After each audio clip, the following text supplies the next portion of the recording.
Hello everyone, welcome to economics classes. I am Priyanka और आज की जो आपकी मैथमेटिकल इकोनॉमिक्स की क्लास है वो सबसे ज़्यादा इंपॉर्टेंट होने वाली है बिकॉज इस क्लास में हम सारे के सारे लेटेस्ट जो मैथमेटिकल इकोनॉमिक्स के क्वेश्चन आए हैं, चाहे वो स्टैटिस्टिक्स के हों, इकोनोमेट्रिक्स के हों, हमने सारे के सारे कवर किए हैं इसी क्लास में। आज क्लास थोड़ी सी बड़ी होगी, ठीक है, तो पूरी क्लास को अच्छे से देखोगे ना तो अभी जो आपके आने वाले एग्जाम में जून से जो आपके एग्जाम स्टार्ट होने वाले हैं उसमें आपका एक भी क्वेश्चन मैथमेटिक्स से तो गलत नहीं होगा अगर आपने अब तक की सारी क्लासेस ध्यान से देखी हैं। तो आज की क्लास बहुत अच्छे से देखना। साथ ही साथ मैं हमेशा की तरह आपको कहती हूँ कि आप पहले क्वेश्चन को खुद आंसर करने की कोशिश करेंगे और उसके बाद आप इसकी एक्सप्लेनेशन देखेंगे, ठीक है। सारे के सारे क्वेश्चंस हम आज ही कवर कर लेंगे। तो अब तक के लेटेस्ट के जितने भी एग्जाम्स हुए हैं सारे के सारे हम आज की क्लास में कवर करने वाले हैं। आपको क्या करना है, अगर आपको अच्छा लगे तो प्लीज लाइक, शेयर और सब्सक्राइब कर दिया करो, क्योंकि इतनी मेहनत करती हूँ, सारे क्वेश्चंस ढूंढती हूँ, फिर उसके एक प्रॉपर सॉल्यूशन आपको पीडीएफ भी मैं प्रोवाइड करूंगी। बट आपका रिस्पॉन्स इतना अच्छा नहीं लग रहा मुझे ना ही कोई लाइक करता है, ना ही कोई कमेंट करता है। तो इतनी मेहनत करने का कुछ तो रिजल्ट मिलना चाहिए। चलिए स्टार्ट करते हैं। डिटेल और कंसेप्चुअल सॉल्यूशन हम देखेंगे। जून वाला पेपर जो कैंसिल हुआ था हमारा, उसके बाद अगस्त में जो हुआ था, और उसके बाद अभी दिसंबर जो 3 जनवरी का आपका पेपर हुआ था, सारे के सारे क्वेश्चन हम आज कवर करेंगे। Okay, so let's start with question number 1 of this class. Although ये हमारा क्वेश्चन नंबर 121 है। पहले की सारी वीडियोस 5 वीडियोस आपकी मैथमेटिकल की कंप्लीट हो चुकी है, प्लेलिस्ट मैंने अलग से बना दी है उसकी, उसको कवर कर लेना, ठीक है। स्टार्ट करते हैं आज का पहला क्वेश्चन। अगर कल आपको याद हो तो मैंने इस क्वेश्चन से रिलेटेड आपको फॉर्मूला कल ही बता दिया था, क्योंकि मैंने आपको पहले भी कहा था कि आपको इस क्लास में और मैथमेटिकल इकोनॉमिक्स इवन इस चैनल पे आपको कोई भी ऐसी इन्फॉर्मेशन मिलेगी ही नहीं जो इररेलेवेंट हो। सारी की सारी टू द पॉइंट एग्जाम से रिलेटेड सारी इन्फॉर्मेशन ही मिलेगी कि आपसे आपको वही क्वेश्चन एक्सपेक्टेड हो सकते हैं, वही क्वेश्चन पूछे जा सकते हैं। कल जब मैं क्लास ले रही थी तो मैंने ये इस क्लास की पीडीएफ बनाई नहीं थी, लेकिन मैंने उसी वक्त आपको बता दिया था कि ये फॉर्मूला जो है वो पूछा जा सकता है। और आज जो हमारा पहला क्वेश्चन मैंने लिया तो पहला क्वेश्चन ही उसी फॉर्मूले पे बेस है। तो स्टार्ट करते हैं। सबसे पहले, in the two variable regression model where the number of observation is 13, variance of error term आपको दे रखा है 0.893652 and total sum of square आपको गिवन है 105.1188। Find the coefficient of determination, means आपको जो वैल्यू कैलकुलेट करनी है वो आर स्क्वायर की करनी है। आर स्क्वायर की वैल्यू कैसे कैलकुलेट करते हैं, कल ही बताया था, 1 minus R S S upon T S S, that is 1 minus residual sum of square upon total sum of square. तो सबसे पहले हम देखेंगे कि अब आप कहोगे आरएसएस तो दे ही नहीं रखा, तो आरएसएस हम कैलकुलेट करेंगे। रेजिडुअल सम ऑफ स्क्वायर जो है वो हम कैलकुलेट करते हैं कैसे, number of observation into the variance of error term, into the variance of error term, 30 into 0.893652, ये हम मल्टीप्लाई करेंगे तो हमारा क्या आ जाएगा आरएसएस। तो वो कितना आएगा 11.61। क्वेश्चन ऐसा आता है और हमें ये सॉल्व करना पड़ेगा, ठीक है। मैं सॉल्व करा रही हूँ, मैंने तो कैलकुलेट करके रख रखा था कि भाई इसको मल्टीप्लाई करेंगे तो ये आंसर आएगा, लेकिन आपको उस वक्त सॉल्व करना पड़ेगा। ओके, अगर आप कहोगे तो मैं आपको टिप्स प्रोवाइड कर दूंगी लास्ट में एग्जाम से पहले। वो सारे टिप्स मैंने खुद फॉलो किए हैं अपने एग्जाम करते वक्त, और वो सारे टिप्स बहुत यूजफुल रहेंगे। अब आगे, टीएसएस हमें ऑलरेडी गिवन है तो हम फॉर्मूले में पुट कर देंगे 1 माइनस आरएसएस हमारा कितना है 1.61 अपॉन टीएसएस हमारा कितना दे रखा है 105.1188। तो इसे हम सॉल्व करेंगे, क्रॉस मल्टीप्लाई करते हैं 105.188 माइनस 11.61 डिवाइडेड बाय 105.1188। इसको सॉल्व करेंगे तो हमारा आंसर आ जाएगा 0.9065, जो कि मैच करता है ऑप्शन नंबर बी से। ओके, इसको सॉल्व करके देखना खुद। Now moving toward next question. Next question हमारा क्या है, for a regression through the origin state which of these statement is not true. जब रिग्रेशन हम निकालते हैं थ्रू द ऑरिजिन तो आपको ये बताना है कि इनमें से कौन सी स्टेटमेंट जो है वो सही नहीं है। क्वेश्चन में हमेशा ये चीज ध्यान से पढ़ना कि आपको सही वाली चीज पूछी गई है या गलत वाली। इस पॉइंट पे हमारी गलती हो जाती है, तो इस चीज को मिस मत करना। ओके, नाउ सबसे पहले अगर हम देखें, अगर हम रिग्रेशन थ्रू द ऑरिजिन देखें तो जो हमारा रेजिडुअल है, जो ये जो हमारा रेजिडुअल है वो जरूरी नहीं है कि वो उसका सम जो है वो किसके इक्वल आए, 0 के इक्वल आए, ठीक है। अगर हम स्टैंडर्ड लीनियर रिग्रेशन की बात करें तो वहां पे ये बात हो सकती है, लेकिन यहाँ पे अगर हम रिग्रेशन थ्रू द ऑरिजिन देखें तो जरूरी नहीं है कि जो हमारा रेजिडुअल का जो सम है वो 0 के इक्वल आए। तो ये तो हमारी स्टेटमेंट सही है। उसके बाद अगर हम सेकंड स्टेटमेंट की बात करें, the raw R square computed satisfy the value between 0 to 1 and is directly comparable to the conventionally computed R square. तो इसकी अगर हम बात करें तो जब हम रिग्रेशन थ्रू द ऑरिजिन निकालते हैं तो यूजुअल डेफिनेशन जो होती है आपके आर स्क्वायर की, मतलब कॉफिशिएंट ऑफ डिटर्मिनेशन की जो डेफिनेशन है वो होल्ड नहीं करती किसके लिए, OLS के लिए, ऑर्डिनरी लीस्ट स्क्वायर के लिए, बिकॉज जो आर स्क्वायर है वो आपका ग्रेटर देन 1 भी हो सकता है, इट कैन इवन एक्सीड 1 और it can be even negative, वो नेगेटिव भी वैल्यू जा सकती है। तो जरूरी नहीं है कि वो 0 to 1 के बीच में ही लाई करे, ठीक है। और वो ये भी जरूरी नहीं है कि वो कंप्यूटेड आर स्क्वायर से कंपेरेबल हो। तो ये स्टेटमेंट जो है वो आपकी गलत है। सेकेंड स्टेटमेंट, थर्ड स्टेटमेंट की अगर हम बात करें तो वो क्या कहता है, in estimating the model we use raw sum of square and cross product. बिल्कुल सही बात है, जब हम रिग्रेशन थ्रू द ऑरिजिन करते हैं तो हम रो स्क्वायर, रो का मतलब होता है अनसेंटर्ड, रो का मतलब क्या होता है, रो का मतलब होता है अनसेंटर्ड जो आपकी टर्म है, मतलब सम ऑफ स्क्वायर और क्रॉस प्रोडक्ट इनका यूज करते हैं, ठीक है। Because we are not centering the variable, हम वेरिएबल सेंटरिंग नहीं कर रहे हैं, हम रो ले रहे हैं, ठीक है, अनसेंटर्ड ले रहे हैं, ठीक है। तो ये भी आपका क्या है, ऑप्शन सही है। नेक्स्ट डी ऑप्शन क्या है, the conventionally computed R square may give negative value, वो तो हमने बता ही दिया कि वो एक्सीड 1 भी कर सकता है और नेगेटिव भी दे सकता है, तो ये टर्म भी आपकी सही है। तो आपसे ये पूछा गया इनमें से कौन सी टर्म सही नहीं है, तो ऑप्शन बी जो होगा वो आपका सही होगा। देखो लास्ट टाइम में अगर आपको ये चीजें एक्सप्लेनेशन इतने अच्छे से नहीं भी समझ में आ रही ना, तो मेरा आपको ये सजेशन होगा कि आप एटलीस्ट आंसर याद कर लेना एज इट इज, क्योंकि क्वेश्चंस आपके जो है वो रिपीट होते हैं। न्यूमेरिकल क्वेश्चंस में फॉर्मूला वही रहेगा, सेम फॉर्मूले पे 2-3 बार क्वेश्चन आएंगे। जैसे अगर आपको याद हो तो मैंने आपको एग्जैक्टली आइडेंटिफाइड, ओवर आइडेंटिफाइड और अंडर आइडेंटिफाइड का क्वेश्चन कराया है और हर पेपर में इससे क्वेश्चन आता है, ठीक है। तो अगर आप सिर्फ समझ भी लेते हो ना कि न्यूमेरिकल कैसे सॉल्व होगा तो क्वेश्चंस आपके बहुत आसानी से बन जाएंगे। Okay, now moving toward next question, question number 123 पे चलते हैं। 123 हमारा क्या कह रहा है, which of the following are true in case of measure of dispersion and central tendency. Measure of dispersion और सेंट्रल टेंडेंसी में हमें जो स्टेटमेंट है वो सही बतानी है। ध्यान से समझना क्योंकि यहाँ ये वन लाइनर में भी आ चुका है जो और पास्ट ईयर के पेपर थे ना उसमें। तो algebraic sum of deviation from mean is minimum. अगर हम अलजेब्रिक सम ऑफ डेविएशन की बात करें फ्रॉम मीन, वो हमेशा 0 आता है, मिनिमम नहीं आता है। तो ये स्टेटमेंट आपकी गलत है, ठीक है। जबकि अगर हम sum of standard deviation square deviation अगर हम निकालते हैं, सम ऑफ स्क्वायर, ये तो सम ऑफ डेविएशन है, अगर आपका सम ऑफ स्क्वायर डेविएशन अगर आप निकाल रहे हो फ्रॉम द मीन, तो वो आपका क्या आता है, वो आपका मिनिमम आता है, ठीक है, ना कि अलजेब्रिक सम। ध्यान रखना ये चीज, इसको मैं अंडरलाइन कर लेती हूँ क्योंकि क्वेश्चन है ना घुमा के भी आ सकता है, तो चीजें ना नोट करते रहा करो साथ के साथ। Now moving toward next point, mean deviation is least when calculated from median. बिल्कुल सही बात है, मीन एब्सोल्यूट डेविएशन मिनिमाइज होता है जब हम मीडियन से कैलकुलेट करते हैं। लेकिन अगर आपको मीडियन की जगह यहाँ पे मीन दे रखा होता तो आपकी ये स्टेटमेंट गलत हो जाती, पर मीडियन से वो मिनिमम ही आता है। तो ऑप्शन बी आपका सही है। मैं आपको अल्टरनेटिव भी बताती जा रही हूँ साथ के साथ कि क्वेश्चन ऐसे ना घुमा के ऐसे भी आ सकता है, ध्यान रखना है इस चीज को। Variance is always non negative. बिल्कुल, वेरियांस कभी भी आपका नेगेटिव नहीं होगा क्योंकि वेरियांस हम निकालते हैं स्क्वायर करके। तो अगर अगर माइनस की स्टेटमेंट है उसको स्क्वायर भी किया तो आपका आंसर पॉजिटिव में ही आएगा, नॉन नेगेटिव ही होगा, ठीक है।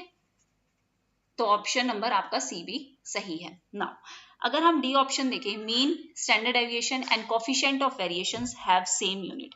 देखो अगर हम मीन और स्टैंडर्ड डेविएशन की अगर हम बात करें तो इनकी यूनिट्स तो सेम हो सकती हैं, लेकिन जो आपकी कॉफिशिएंट ऑफ वेरिएशन की होती है ना वो यूनिटलेस होती है, मतलब वो रेशो की फॉर्म में होती है। तो ये स्टेटमेंट आपकी क्या हो गई, गलत हो गई। Okay, now option number E, relative measure of dispersion are independent of unit of measurement. Yes, relative measure मतलब जैसे कि आपका कॉफिशिएंट ऑफ वेरिएशन ही अगर हम देखें तो कॉफिशिएंट वेरिएशन भी आपका रिलेटिव मेजर है। रिलेटिव मतलब जब आप दो चीजों को रिलेट कर रहे हो, एब्सोल्यूट मतलब सिर्फ वही टर्म, रिलेटिव मतलब दो चीजों को जब आप रिलेट करो। तो रिलेटिव मेजर आपका यूनिट फ्री होता है और इंडिपेंडेंट होता है ये मेजरमेंट ऑफ स्केल से, ठीक है। मैंने आपको बताया था मेजरमेंट ऑफ स्केल और मेजरमेंट ऑफ ओरिजिन। अगर मैंने उसका चार्ट शायद तो मैंने टेलीग्राम पे दे दिया, नहीं दिया तो मुझे एक बार कमेंट बॉक्स में मैसेज कर देना कि ये चीजें आप प्रोवाइड कर दो। मेजरमेंट ऑफ स्केल से क्या होता है, इंडिपेंडेंट होता है क्या, डिस्पर्सन। ओके, ये भी स्टेटमेंट आपकी क्या है, सही है। तो ऑप्शन बी, सी और ई, तो इसका मतलब ऑप्शन डी आपका क्या होगा, बिल्कुल सही होगा। Now moving toward next question number 124।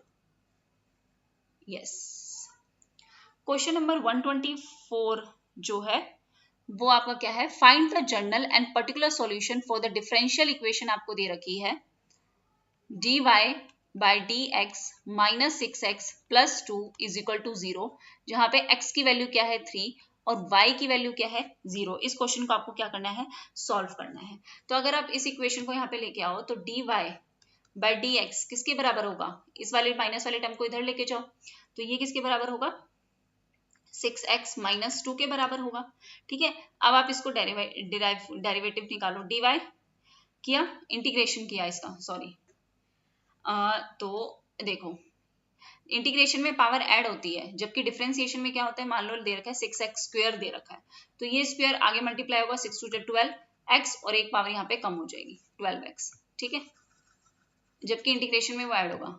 तो ये क्या बन जाएगा, इंटीग्रेशन क्या हमने 6x माइनस 2, तो क्या बना y is equal to 6x square, जितनी पावर आपने ऊपर ऐड की उतने से ही क्या करना है, हमें डिवाइड करना है, माइनस 2 इसके साथ एक पावर लगाएंगे प्लस कांस्टेंट, ऐसे हम सॉल्व करते हैं, ठीक है। पता ही होगा शायद आप लोगों ने किया होगा, तो इंटीग्रेशन 2 3 6, तो वरना इसको समझना तो पड़ेगा। देखो तो 3x square minus 2x plus c आ गया, ये हमारी y की इक्वेशन आ गई, y is equal to 3x square minus 2x plus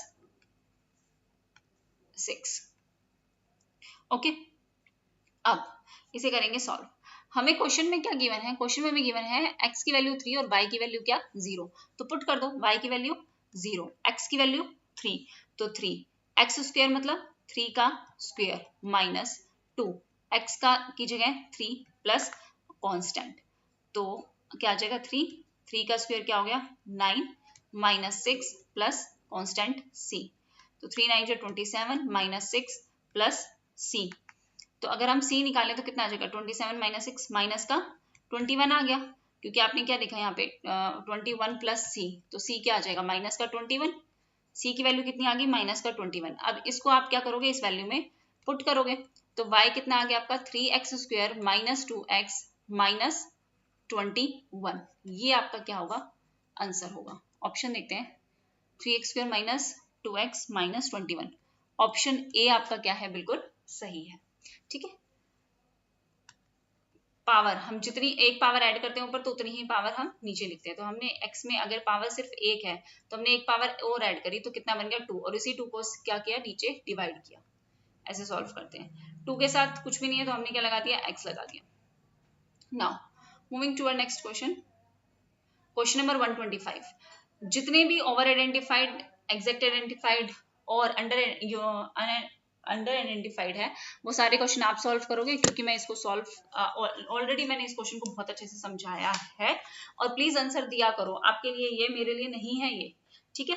हमने क्या देखा था, टोटल वेरिएबल, आपको पूरी इक्वेशन में कितने वेरिएबल गिवन है, minus variable in the question, आपको कौन सी इक्वेशन से क्वेश्चन पूछा गया है, वेरिएबल इन द इक्वेशन, दोबारा लिख देती मैं। जैसे अगर आप इस क्वेश्चन में देखो तो क्या बोला गया है, in the following simultaneous equation model, आपको 4 दी गई है ये इक्वेशन, ठीक है। तो क्या था, m minus m is equal to g minus 1, g मतलब टोटल इक्वेशंस कितनी है 4 माइनस 1, तो ये कितना आएगा 3। अब इस साइड वाली वैल्यू को कैलकुलेट करना है, m का क्या मतलब है, टोटल वेरिएबल, पूरे क्वेश्चन में कितने वेरिएबल गिवन है देखो, उसके बाद स्मॉल m वेरिएबल क्वेश्चन में जिस इक्वेशन में पूछे गए हैं हमें किसमें बोला गया, based on the rank equation find the equation second equation में, तो ये स्मॉल m का मतलब क्या है, आपकी वेरिएबल इन द इक्वेशन जो आपसे पूछी गई है, ठीक है।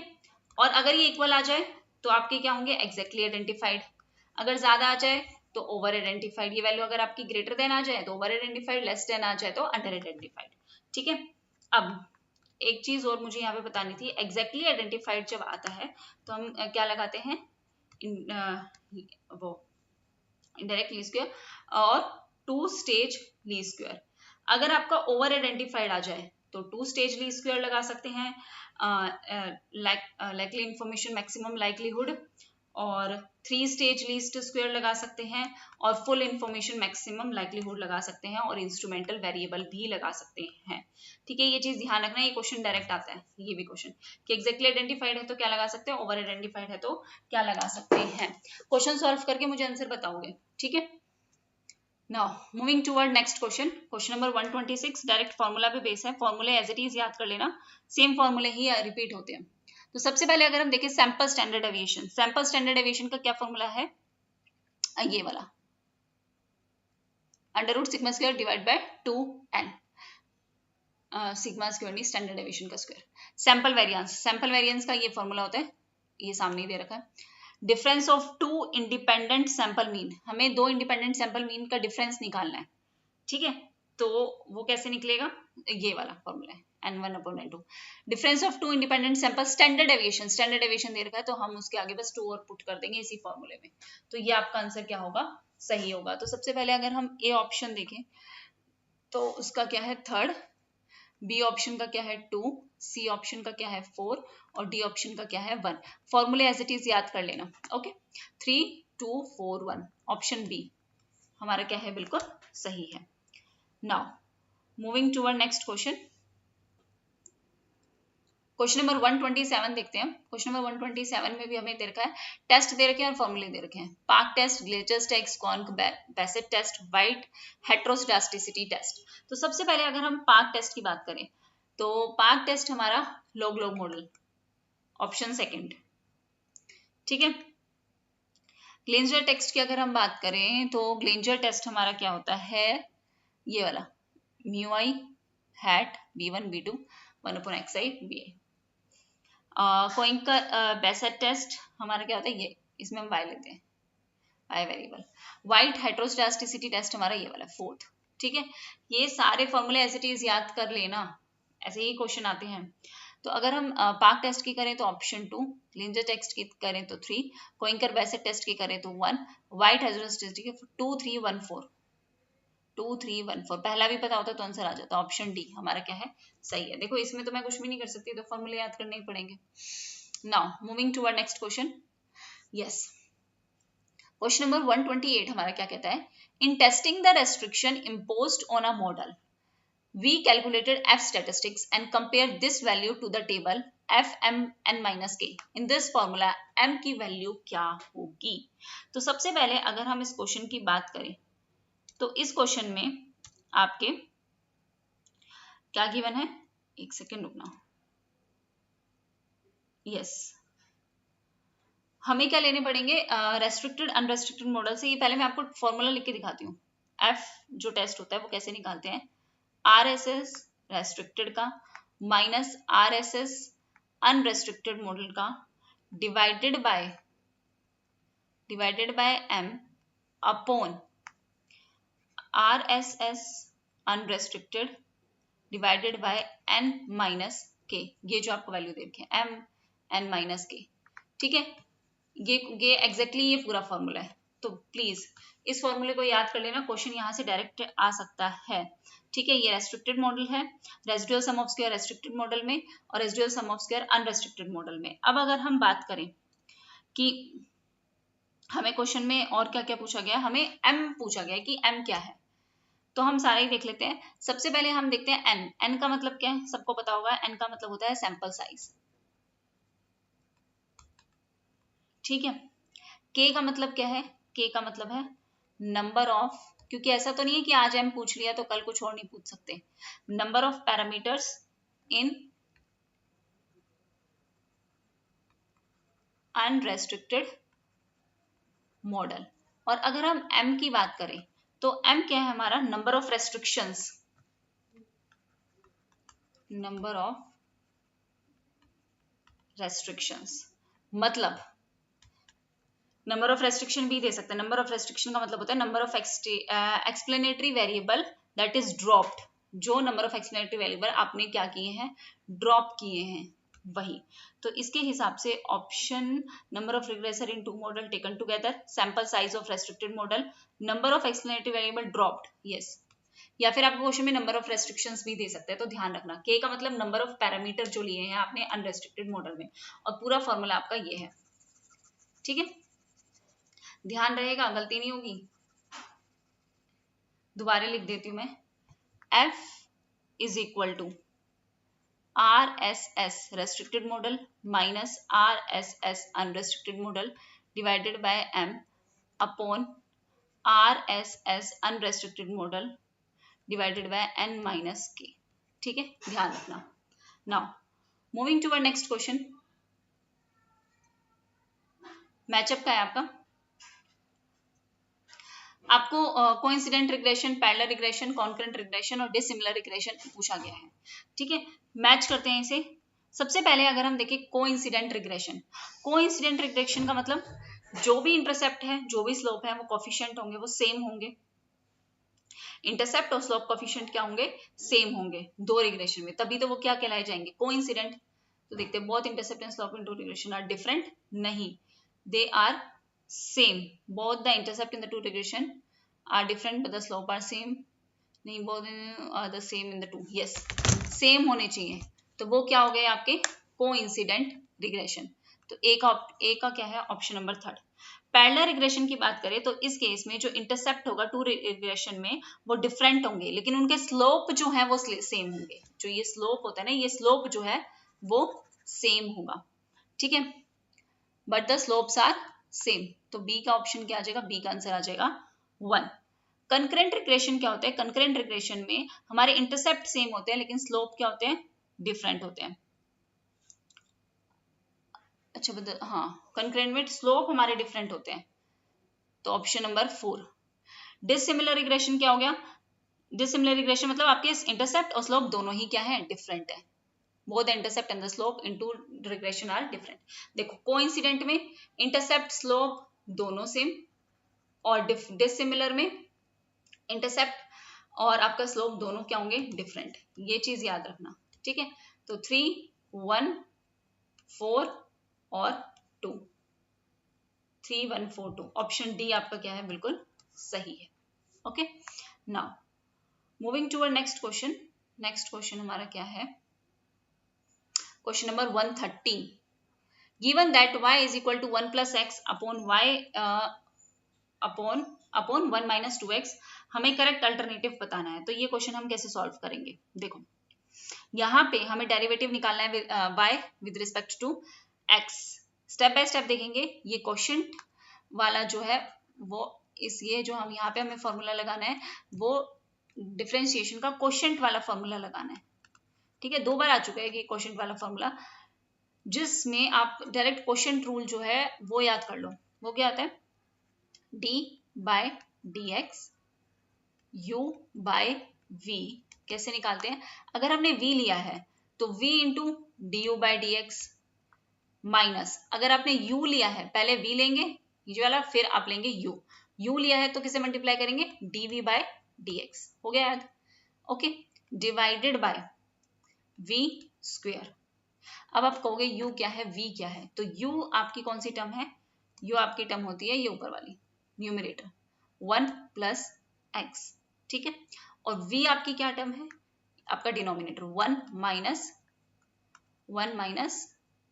2x।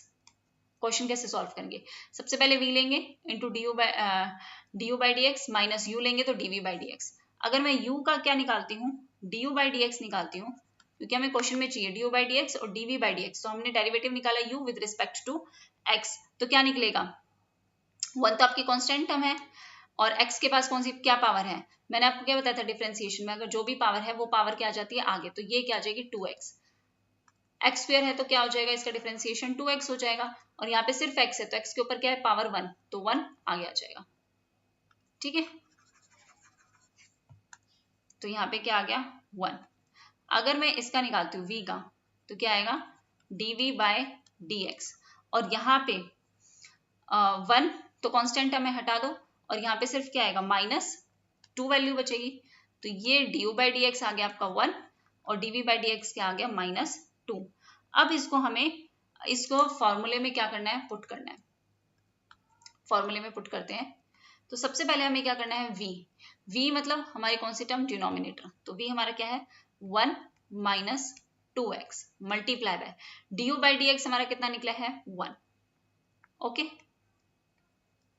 माइनस u क्या है हमारा न्यूमरेटर जो कि कितना है 1 + x मल्टीप्लाई बाय dv/dx कितना निकला है हमारा -2 डिवाइडेड बाय v स्क्वायर हमारा क्या हो गया, v हमारा डिनोमिनेटर 1 - 2x का क्या हो गया होल स्क्वायर आ गया। अब इसको सिंप्लीफाई कर लो, आंसर आ जाएगा 1 - 2x इंटू 1 क्या होगा 1 - 2x माइनस 1 + x -2 क्या होगा, -2 को पहले 1 से करेंगे तो -2 प्लस माइनस -2x ये हो गया। इसको यहाँ पुट कर दो -2 - 2x, ठीक है, सॉल्व करा है बस और कुछ नहीं करा, डिवाइडेड बाय 1 - 2x स्क्वायर है, ठीक है 1 - 2x स्क्वायर ही रखो क्योंकि हमें इसे फर्दर सॉल्व करना नहीं है, क्वेश्चन में यही चीजें हैं। ओके, अब क्या होगा 1 - 2x minus minus plus 2 minus minus plus 2x divided by 1 - 2x square, -2x से +2x कैंसिल, 2 और 1 कितने हो गए 3/1 - 2x का होल स्क्वायर, ये हमारा क्या आ गया आंसर। तो देखते हैं 3/1 - 2x का होल स्क्वायर, ऑप्शन बी। सिर्फ आपको ये भी पता होता ना, सिर्फ आपको ये फॉर्मूला पता होता तो नीचे सिर्फ आपको b स्क्वायर करना है, तो 1 - 2x का स्क्वायर कर दो, यहीं से आंसर आ गया, इतना सब कुछ निकालने की जरूरत नहीं है, वो तो सिर्फ सॉल्व करना है इसलिए मैं आपको बता रही हूँ, वरना डायरेक्ट यहीं बता देती, वो तो आपको सॉल्व करना आ जाए इसलिए मैंने आपको इतनी सारी कहानी बताई है। वरना पेपर में ये मत करना कि सॉल्व करने बैठ जाओ, यहाँ पे आपको कोई एग्जैक्ट ना ही आपको कोई आंसर निकलवा के देख रहा है कि आंसर कैसे आपने निकाला है, कोई मतलब नहीं है, आपका ऑप्शन सही होना चाहिए, तो सिर्फ आपको ये फॉर्मूला पता, ऑप्शन सही। Now moving toward next question पे हम चलते हैं। नेक्स्ट क्वेश्चन हमारा क्या है, देखो मैंने यहाँ पे ना सॉल्व नहीं कर रखा क्योंकि ये मैथमेटिकल टर्म्स मुझे भी नहीं पता कैसे लिखते हैं, और वो उसके लिए मैथ टैब चाहिए, तो आप ये सॉल्व कर लेना साथ साथ जो न्यूमेरिकल होते हैं। 131 आपका मैचअप का है, टेस्ट दे रखे हैं उनको मैच करने, general heteroscedasticity T test, general test for auto correlation, test for simultaneity और general test for of specification error. तो सबसे पहले जनरल हेट्रोस्केडास्टिसिटी टेस्ट करें तो वो किससे मैच होगा, वाइट टेस्ट से। जनरल टेस्ट फॉर कोरिलेशन क्या है, Breusch Godfrey test. Test for simultaneity क्या है, Hausman. General test for specification error क्या है, राम से, ये क्वेश्चन कल भी आया था, ठीक है।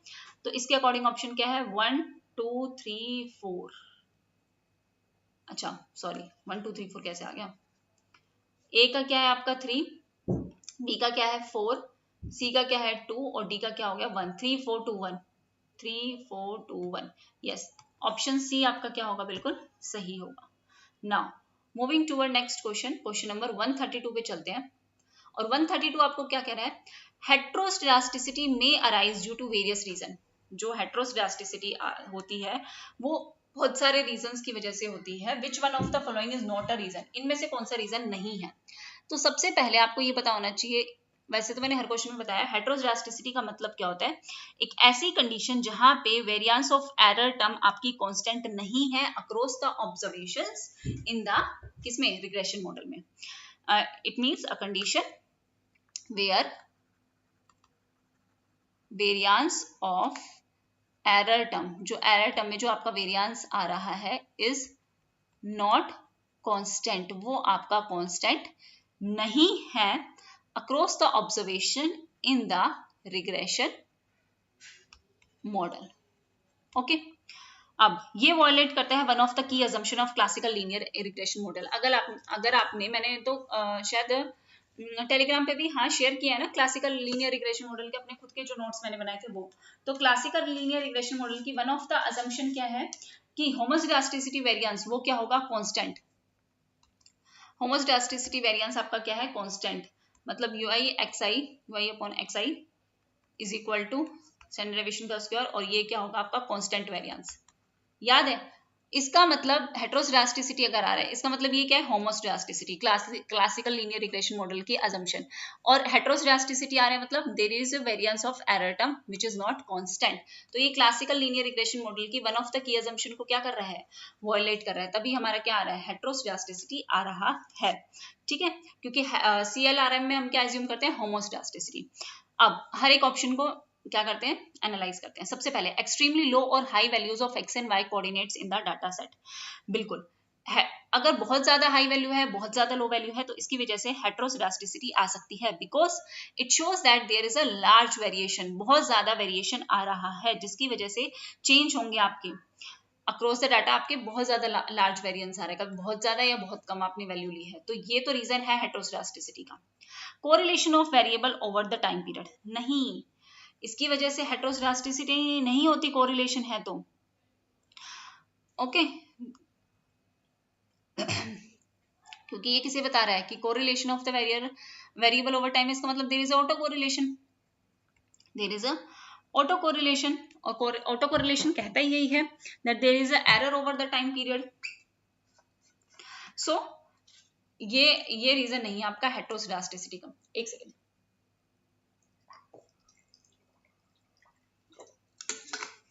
Yes, option C, incorrect specification of functional form of model. Yes, it can lead to a non constant variance, इसकी वजह से नॉन कांस्टेंट हो सकता है आपका वेरिएंस, क्योंकि आपने क्या दी है, इनकरेक्ट स्पेसिफिकेशन दी है। ओके, और incorrect transformation of variable, yes, it also change the relationship, और इसकी वजह से भी हेट्रोस्केडास्टिसिटी हो सकती है। तो कोरिलेशन है वेरिएबल्स में ओवर द टाइम, इसकी वजह से हेट्रोस्केडास्टिसिटी तो होगी नहीं, तो ऑप्शन बी आपका क्या है, बिल्कुल सही है। Now moving toward next question, question number 133। Yes, question number 133। आप ये देख रहे हो कि मैचअप के कितने ज्यादा क्वेश्चन आ रहे हैं, ये भी मैंने करवाया था शायद, कंजंग box statistics, R square, logit probit model का एक मैचअप आया था आपका। तो प्लीज ये मैचअप तो सारे के सारे एज इट इज याद कर लेना, कोई ऑप्शन नहीं है इसका। सबसे पहले एंडोजीनियस वेरिएबल देखें तो ये क्या है, ये आपका है simultaneous equation model. Count R square देखें तो ये आपको क्या शो करता है, logit regression. Ljung Box statistics क्या दिखाता है, significance of auto correlation coefficient. Least square dummy variable model क्या दिखाता है, पैनल डाटा रिग्रेशन। तो ऑप्शन ए का क्या है, 2, काउंट आर स्क्वायर बी का क्या है, 4, जंग बॉक्स स्टेटिस्टिक्स 1, और least square dummy variable 3, 2 4 1 3, 2 4 1 3। Yes, option D आपका क्या है, बिल्कुल सॉरी, ऑप्शन डी आपका क्या है, एग्जैक्ट सही आंसर है। Okay, now moving toward next question number 134। ये बहुत अच्छा क्वेश्चन था, ये मैंने सॉल्व नहीं कर रखा, ये तो ये ध्यान से समझ लेना, यहीं पे बहुत आसान सा क्वेश्चन है। ठीक है, दिखने में थोड़ा सा टफ लग रहा होगा, बट ये है बहुत आसान। Arrange the following expression in the terms of increasing order of magnitude given that a greater than 0 है, b ग्रेटर देन 0 है, x भी क्या है, ग्रेटर देन 0। अब एक चीज यहाँ पे बस नोटिस करो, यहाँ पे मैं क्या करने वाली हूँ, वैल्यूज अपनी मर्जी से कोई भी एज्यूम करूंगी, क्योंकि सब ग्रेटर देन 0 है, तो मैं a की कोई वैल्यू एज्यूम कर लूंगी, b की कोई वैल्यू एज्यूम कर लूंगी, और x की भी कोई भी वैल्यू एज्यूम कर लूंगी, बस वो ग्रेटर देन 0 होनी चाहिए। बट मुझे ये देखना है कि a की वैल्यू बड़ी होगी कि b की वैल्यू बड़ी होगी कि x की। तो सबसे पहले अगर हम a और b में देखें तो a minus B upon X आ रहा है ना, तो इसका मतलब a की वैल्यू यहाँ पे बड़ी होगी, और ये सब इसके क्या है, एक्सपोनेंशियल है, तो इस e को हटा के अगर हम सिर्फ कंपेरिजन करें a प्लस बी एक्स का, a plus B upon X का, a minus B upon X का, और a प्लस 2b एक्स का, तो हमें हमारा आंसर मिल जाएगा। ठीक है, अब इससे हमें ये पता चल गया कि a की वैल्यू किससे ज्यादा है, b से ज्यादा है। तो क्वेश्चन सॉल्व करते हैं, और हमें इसे इंक्रीजिंग ऑर्डर में क्या करना है, arrange the following expression in terms of increasing order of magnitude. Increasing order में हमें इन सब चीजों को क्या करना है, अरेंज करना है। तो देखते हैं, ये पूरा एक्सप्रेशन आपको दे रखा है, और इस पूरे एक्सप्रेशन में e की पावर समथिंग है कुछ, तो हमें इसका मतलब ये सारे एक्सपोनेंट्स ही तो कंपेयर करने हैं, तो करते हैं। देखो सबसे पहले माइनस बी एक्स, फिर ए प्लस बी एक्स, फिर ए प्लस 2bx, ए प्लस बी। देखो जैसे मैंने तो खुद सॉल्व करके जब देखा था, हालांकि मैंने किया नहीं, चलो अभी सोचती हूँ। देखो, अगर मैं एज्यूम करूँ a की वैल्यू ग्रेटर देन b से है, तो मैंने मान लिया कि a की वैल्यू है 8, b की वैल्यू मान ली 6 और x की वैल्यू मैंने 2 मानी है। क्यों? क्योंकि x से डिवाइड कर रहे हैं तो डिवाइड करना आसान हो जाएगा, बस इसलिए। अब सबसे पहले a देखें, तो a की वैल्यू क्या है? 8। a ऑप्शन हमारा हो गया, a ऑप्शन। b ऑप्शन में अगर हम देखें तो हमें क्या निकालना है? a plus B X. तो a क्या है हमारा 8 प्लस b क्या है हमारा 6, x क्या है हमारा 2। तो कितना आ गया? 8 प्लस 6 2 जा 12 और ये कितना आ गया? 20। अब c ऑप्शन अगर मैं देखूं तो c ऑप्शन क्या है? a plus B by X. तो a क्या है हमारा 8, b क्या है हमारा 6 बाय 2, तो 2 3 जा, तो कितना हो गया ये? 11। डी ऑप्शन क्या है हमारा? a minus B by X. तो a हमारा क्या है? 8 माइनस 6 डिवाइडेड बाय 2, 2 3 जा, 8 में से 3 के 5। e a plus 2b x. a क्या है हमारा? 8 प्लस 2 इंटू b क्या है? 6 और x क्या है? 2। तो 8 प्लस 6 2 12, 12 2 24 और 24 और 8 कितना हो गया? 32। तो अगर आप इसे इंक्रीजिंग ऑर्डर में देखो तो सबसे पहले हमें क्या करना है? इसे इंक्रीजिंग, सबसे छोटा देखना है। तो उसमें आपका सबसे पहले सबसे छोटा क्या है? ऑप्शन नंबर डी 5 है ना। उसके बाद अगर हम देखें डी के बाद क्या है हमारा? Option number A 8। उसके बाद आपका क्या है? Option number C 11। उसके बाद क्या है? ऑप्शन नंबर बी 20 और उसके बाद क्या है? Option number E 32। हो गया solve. D A C B E, D A C B, option A हमारा क्या है? बिल्कुल सही है। बिल्कुल आसानी से हमने ये समझ लिया। हमें सिर्फ एक्सपोनेंशियल टर्म, हमें पता है ई सारी सेम है, तो हम सिर्फ ऊपर वाली पावर्स को कंपेयर करेंगे और अपनी मर्जी से मानेंगे कोई इक्वेशन और उससे क्या करेंगे? इसको सॉल्व कर देंगे। सही है, समझ में आ गया। Now moving to our next question number 135 देखते हैं। 135 हमारा क्या है? ये भी आप ध्यान से समझ लेना क्योंकि इसकी एक्सप्लेनेशन मैंने यहाँ पे लिख नहीं रखी है। लिखना थोड़ा सा ना डिफिकल्ट हो जाते हैं ये मैथमेटिकल वाले, एक्सप्लेनेशन तो इंसान फिर भी लिख ले। अब सबसे पहले position of the point, 2 point दे रखे हमें, एक ओ पॉइंट जिसमें हमें लेनी है 0 0 वैल्यू एक्स और वाई वेरिएबल की, और एक पी पॉइंट दे रखा है जिसमें हमें एक बार एक्स की वैल्यू लेनी है 2 और वाई की वैल्यू की लेनी है -3। और क्वेश्चन में दे रखा है in the region of graph of inequation 2x - 3y आपका लेस देन 5 है। अगर हम इस इक्वेशन के हिसाब से इन वैल्यूज को पुट करें तो ओ आपके इनसाइड आएगा या आउटसाइड आएगा, ये हमें बताना है। ठीक है, तो अब पुट करते हैं वैल्यू। सबसे पहले अगर मैं वैल्यू ओ 0 0 पुट करती हूँ, plug O 0 0 in the equation, तो 2x की जगह 0 -3y की जगह 0 लेस देन 5, तो 0 आ जाएगा 0 लेस देन 5। सही है, ट्रू है।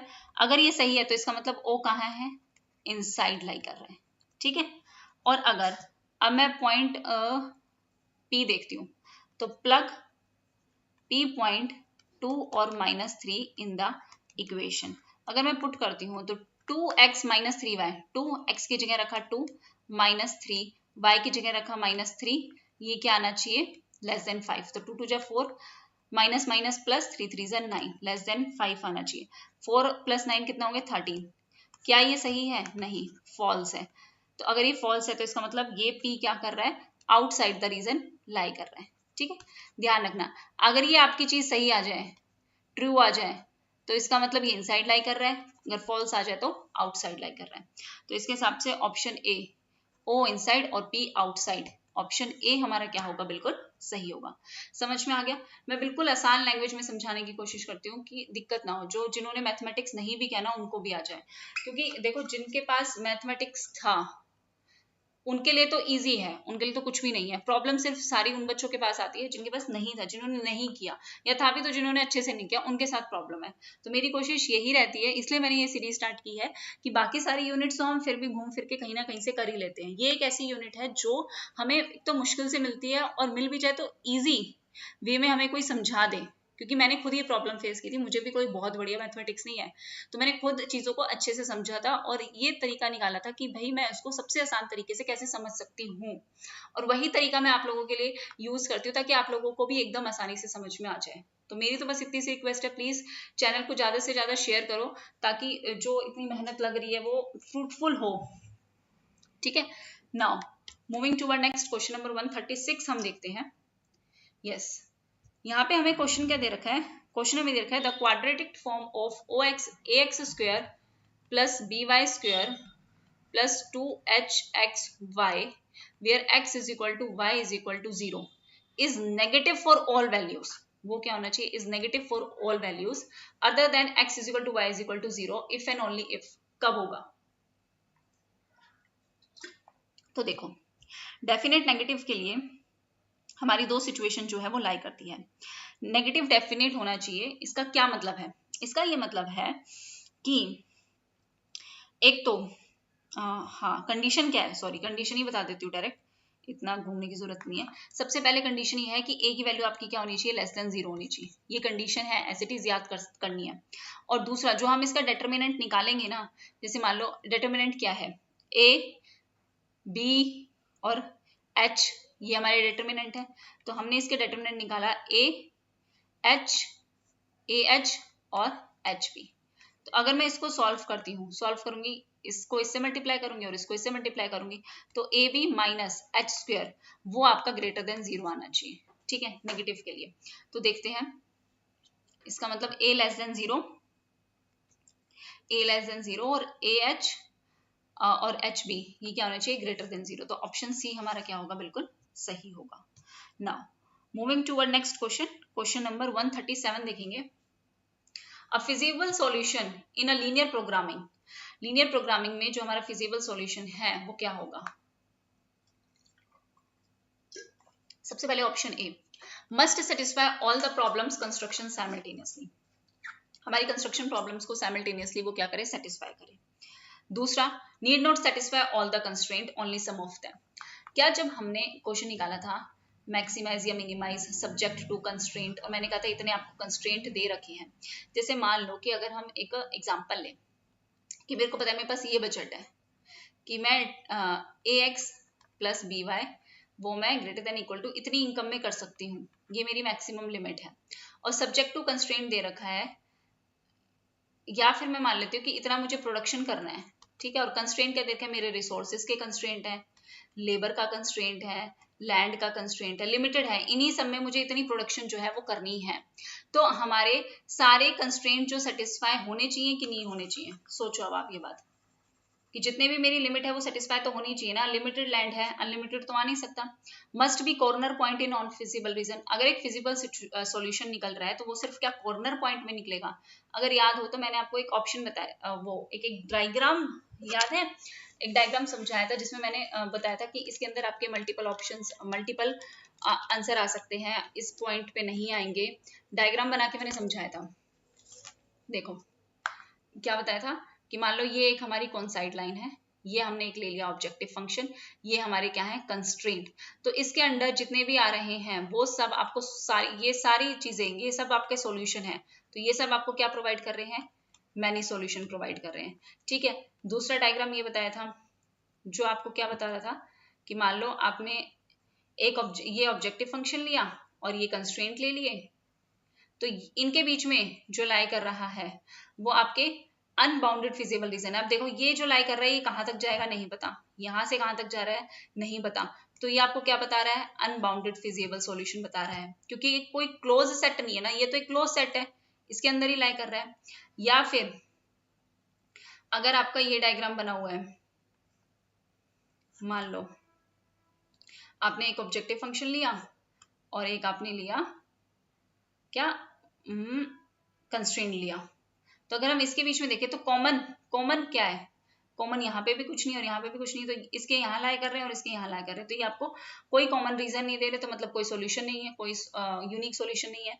क्योंकि जब दो कंस्ट्रेंट इंटरेक्ट करते हैं एक दूसरे से, एक पॉइंट पे इंटरसेक्ट करेंगे, तो वो पॉइंट आपको क्या देंगे, यूनिक सॉल्यूशंस देंगे। ठीक है, तो यहाँ आपको कोई भी कॉमन रीजन नहीं मिल रहा, तो मस्ट बी कॉर्नर पॉइंट, क्या सिर्फ ये कॉर्नर पॉइंट ही आंसर दे रहे हैं? नहीं, तो ये भी आपका ऑप्शन क्या है, सही है। Must satisfy all the constraint, बिल्कुल सेटिस्फाई करने चाहिए। अच्छा, मस्ट भी कॉर्नर पॉइंट नहीं, कॉर्नर पॉइंट के अलावा और भी बहुत सारे रीजन है कंप्लीट, जहां पे ऑब्जेक्टिव फंक्शन और कौन साइड ऑब्जेक्टिव फंक्शन और आपका कंस्ट्रेंट लाई कर रहा है, वो सब आपको फिजिबल रीजन है वो सारे। तो जरूरी नहीं है कि वो कॉन्स्ट्रेंट हो, ठीक है, जरूरी नहीं है कि वो सिर्फ कॉर्नर पॉइंट पे ही हमें सॉल्यूशन मिले। Need not satisfy all the constraint, नहीं, सारे कंस्ट्रेंट को फुलफिल करना चाहिए, तो ये भी गलत है, ये भी सही है। मे और may not optimize the value of objective function, बिल्कुल, जो आपके फिजिबल सॉल्यूशन है वो जरूरी नहीं है आपकी बेस्ट वैल्यू हो, जो आपकी, या तो आप मैक्सिमम, अगर आप कंज्यूमर के पॉइंट ऑफ व्यू से देख रहे हो तो आपको क्या चाहिए, मैक्सिमम यूटिलिटी चाहिए। प्रोड्यूसर के पॉइंट ऑफ व्यू से चाहिए तो आपको मिनिमम क्या चाहिए, कोस्ट चाहिए। प्रीमल और डुअल का मैंने बताया था। तो जरूरी नहीं है कि वह आपको ऑप्टिमाइज वैल्यू दे, मतलब एकदम बेस्ट सॉल्यूशन तो नहीं दे सकते ना, आसपास वाले सॉल्यूशन भी दे सकते हैं।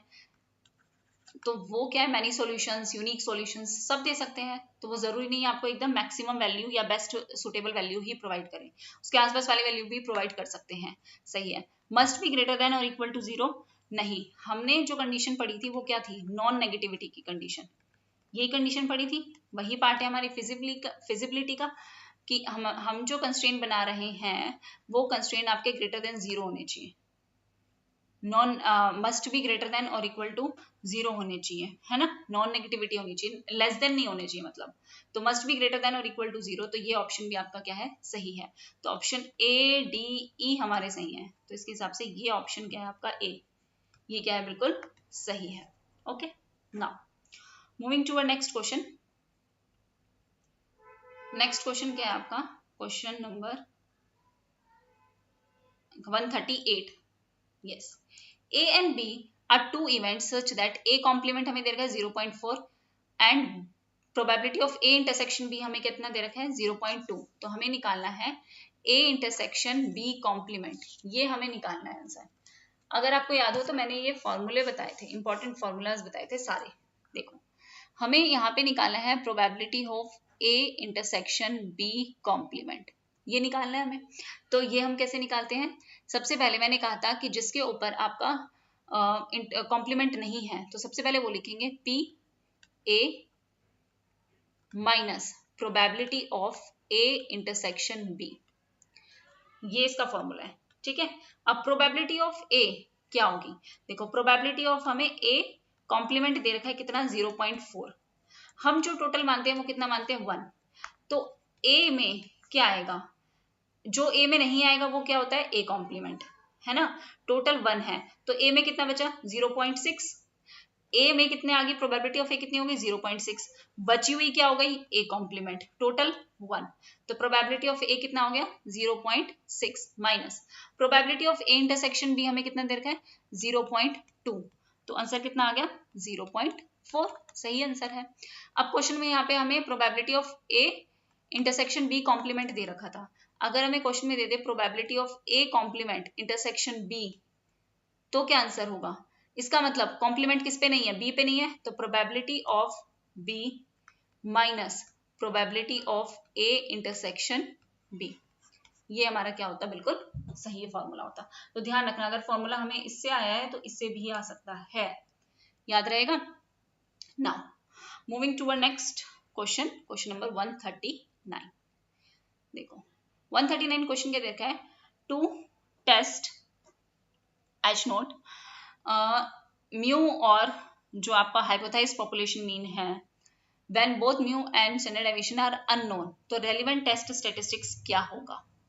देखो, तो इस केस में जो हमारा रेलेवेंट टेस्ट स्टैटिस्टिक्स का जो हमारा फॉर्मूला होगा वो क्या होगा, जब ये अननोन है तो ये option A Tn-1 is equal to sample mean minus आपका hypothesized population mean minus hypothesized population mean upon sample standard deviation, S bar दे रखा है ना, sample standard deviation divided by root N मतलब sample size divided by sample size, ये आपका formula है, ठीक है। तो यही आपको दे रखा है ऑप्शन ए में, ये आपका फॉर्मूला जो है वो गिवन है। ओके, नाउ Tn-1 लेके चलेंगे क्योंकि हमारी क्या है, अननोन है। नाउ मूविंग टूवर्ड नेक्स्ट, हमने Z टेस्ट क्यों नहीं लिया, T टेस्ट ही क्यों लिया? देखो, जब आपके पॉपुलेशन स्टैंडर्ड डेविएशन अननोन है तो हम एस्टिमेट कर रहे हैं यूजिंग सैंपल स्टैंडर्ड डेविएशन, इसलिए हमने T स्टैटिस्टिक्स यूज किया है, ना कि Z स्टैटिस्टिक्स यूज किया। Now moving toward next question number 140। Question number 140 क्या है? टेस्टिंग द को integration is perform by, testing for को इंटीग्रेशन। को इंटीग्रेशन में बहुत बार आपको बता चुकी हूँ, तो ये आपको मतलब पता होना चाहिए कि को इंटीग्रेशन का क्या मतलब होता है, पता ही होगा।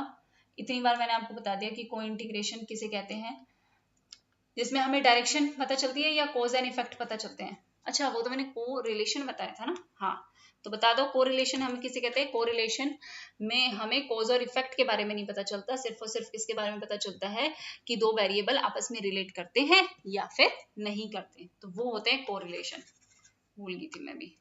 तो टेस्टिंग फॉर को इंटीग्रेशन, को इंटीग्रेशन के लिए हमारा कौन सा टेस्ट होता है, एंजल ग्रेंजर टेस्ट होता है। को इंटीग्रेशन टेस्टिंग कब यूज करते हैं, वो हम यूज करते हैं टाइम सीरीज एनालिसिस में। टाइम सीरीज एनालिसिस में हम को इंटीग्रेशन टेस्ट जो है वो यूज करते हैं, क्या देखने के लिए कि वेदर द टू और मोर, दो या दो से ज्यादा नॉन स्टेशनरी सीरीज आपस में को इंटीग्रेटेड है या फिर नहीं है। ठीक है, तब हम इसका यूज करते हैं को इंटीग्रेशन टेस्ट का।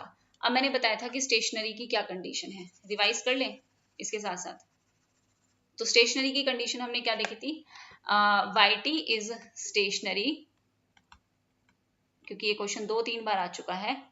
If and only if when YT is equal to mu, variance YT is equal to standard deviation का स्क्वायर, और covariance YT into comma YT minus S is equal to gamma. ठीक है, ये सब क्या होने चाहिए, ये सब आपके कांस्टेंट होने चाहिए, ये तीनों की तीनों आपकी क्या होनी चाहिए, कांस्टेंट। और इन तीनों में से अगर आपकी कोई भी कंडीशन सेटिस्फाई नहीं होती तो वो क्या हो जाती है, नॉन स्टेशनरी। और उसमें हम देखते हैं फिर ये स्ट्रिक्ट स्टेशनरी है या फिर ये वीक स्टेशनरी है, वो हम बाद में चेक करते हैं। ठीक है, अब स्ट्रिक्ट स्टेशनरी और वीक स्टेशनरी का मतलब क्या है। स्ट्रिक्ट स्टेशनरी का मतलब क्या होता है कि नो ट्रेंड फॉलो, कोई भी ट्रेंड फॉलो नहीं हो रहा है। मतलब जब शिफ्ट होता है टाइम में, अगर टाइम में जो भी शिफ्ट हुआ है, it does not change the shape of the distribution, जब वो डिस्ट्रीब्यूशन की शेप को चेंज नहीं करता, मतलब जब आपके मीन को, वेरियांस को, कोवेरियांस को, ये तीनों के तीनों आपके जब कांस्टेंट हो, तो ये आपकी क्या हो गई, स्टेशनरी की कंडीशन। स्ट्रिक्ट स्टेशनरी कब होगा, जब जो इन सबका ज्वाइंट डिस्ट्रीब्यूशन होगा of any degree with in the process is never dependent on time, वो टाइम पे डिपेंड ना करे, तो वो क्या हो गया, स्ट्रिक्ट स्टेशनरी। और वीक स्टेशनरी क्या होगा कि हाँ, ये तीनों क्या है, कांस्टेंट है, mean, variance, autocovariance, but that does not change with time. इसकी मैं फोटो आपको भेज दूंगी। ठीक है, तीनों में से कोई भी अगर चीज आपकी नहीं फॉलो हो रही तो वो आपकी कौन सी कंडीशन होगी, नॉन स्टेशनरी की। So testing for cointegration is performed by Engle Granger test, option C आपका क्या होगा, बिल्कुल सही होगा। Now moving to our next question number 141। 141 question क्या है आपका, estimation of regression coefficient in the presence of high but not perfect multicollinearity may result in all these accept.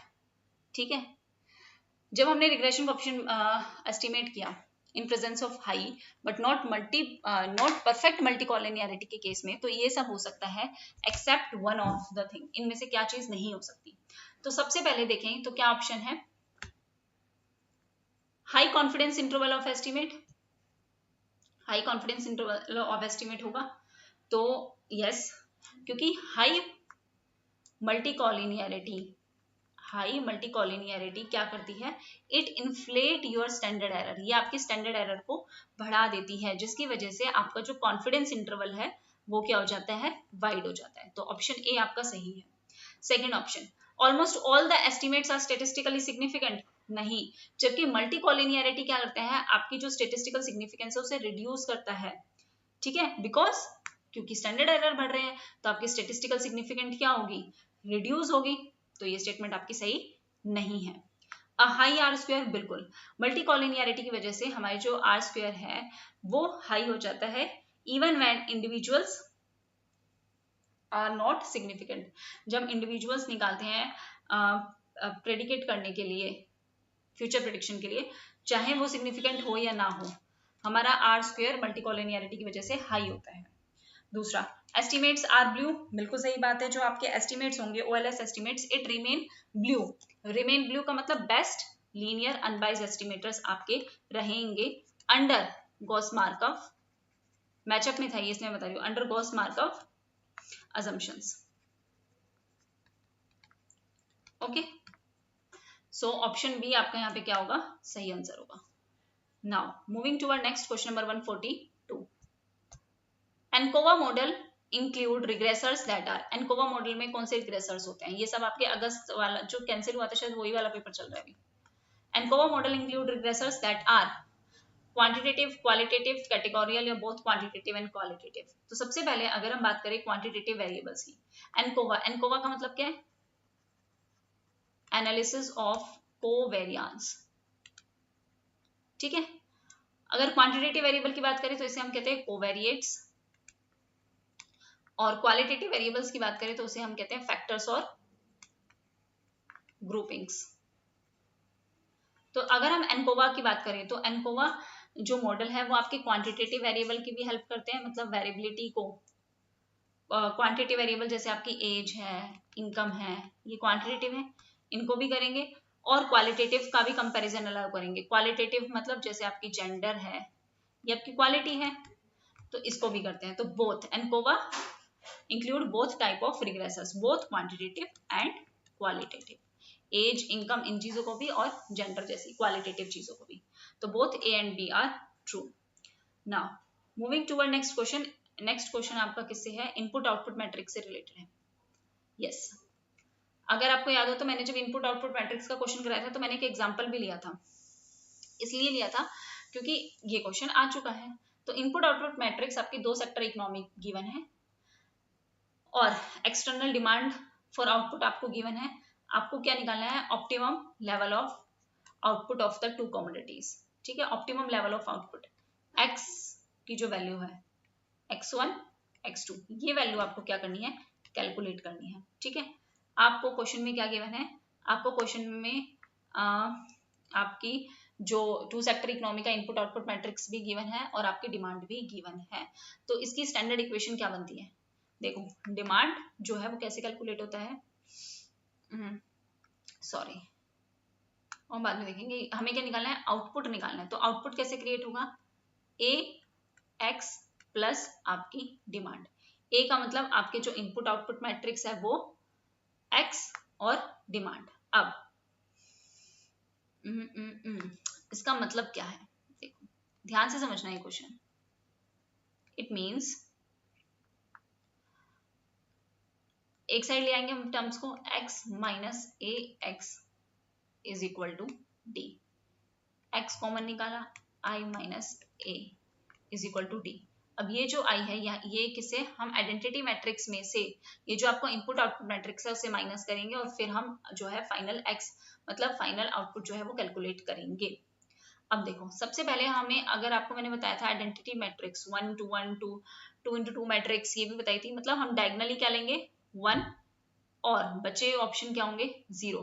हमने 2 into 2 मैट्रिक्स क्यों लिए, क्योंकि क्वेश्चन ही हमारा ये है, ठीक है, इसलिए हमने आइडेंटिटी मैट्रिक्स 1 क्या लिया है 2 into 2। तो 1 माइनस ए ये निकाल लेते हैं पहले, 1 माइनस ए आपका कितना गिवन है 0.25 0.40 0.10 और 0.10, यही है ना। अब इसे सॉल्व करते हैं। देखो हमें क्या करना है, i माइनस ए करना है। तो i माइनस ए, इसमें से इस टर्म को, फिर इसमें से इस टर्म को, इसमें से इस टर्म को, और इस टर्म में से इस टर्म को माइनस करना है। तो सबसे पहले 1 माइनस 0.25 तो कितना आएगा 0.75, उसके बाद 0 माइनस 0.40, तो माइनस का 0.40 हो जाएगा। उसके बाद 0 माइनस 0.10, तो क्या हो जाएगा माइनस का 0.10, और 1 में से 1.10 माइनस करेंगे तो क्या बचेगा 0.90। ये हमारे आ गई 1 माइनस ए की वैल्यू। ये जो हमें कैलकुलेट करनी थी वो वैल्यू हमारी आ गई है। अब क्या करेंगे, अब इसको फॉर्मूले में पुट कर देंगे। देखो ये x है, मतलब हमें क्या निकालना है, आउटपुट लेवल क्या है, मतलब ये x की वैल्यू x1 अपॉन x2, ये हमें कैलकुलेट करनी है। अब वैल्यू पुट करेंगे इस इक्वेशन में, तो क्या हो गई हमारी 0.75 minus 0.40 upon minus 0.10 0.90 into X की वैल्यू क्या है हमारी x1 by x2 is equal to D. हमारा क्या है डी, टू सेक्टर्स की डिमांड क्या है 10/20, टू सेक्टर्स की डिमांड क्या है हमारी 10/20। ये आपको कैलकुलेट करना है। यहाँ पे x1 अपॉन x2 हमें कैलकुलेट करना है। अब देखते हैं हम ये वैल्यू कैसे कैलकुलेट करेंगे। तो सबसे पहले हमें इस टर्म को और इस टर्म को क्या करेंगे, मल्टीप्लाई करेंगे। तो क्या होगा 0 पॉइंट, क्वेश्चन ध्यान से समझ लेना, सेम क्वेश्चन दोबारा आ सकता है।